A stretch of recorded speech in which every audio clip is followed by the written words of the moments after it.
Бивак. Лодката вече е пусната. Още си подреждаме нещата. Малко охлаждаш душ. И специално за теб клипче.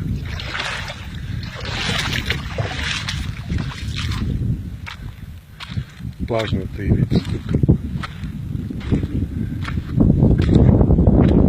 Пътя към Бивак. Заливче. Плажче. Нема калище отдолу.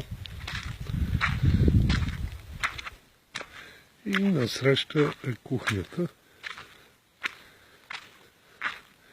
Повечето, които са идвали с мен, я знаят. Местото Хикс.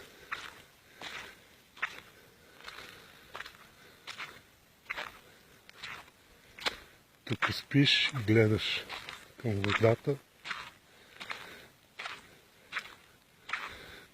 Колата оправено за спане. 12 см душек. О, Мацак! Къде си, бе, приятели? How are you? Тука сме. Fine, thank you, Лиси. Тука сме.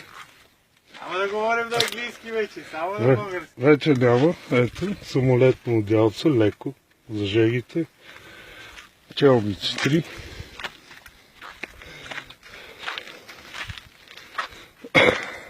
Тук е другото легло.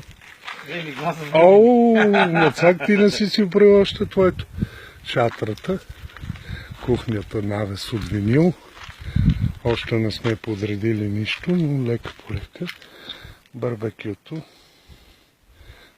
Дебелия тиган за пържене на риба. Тук като първо ще подреждаме лекарствата отгоре. Тук подправки и работи. Абе, още малко ракията, естествено. Хладилна чанта. Осветителни тела.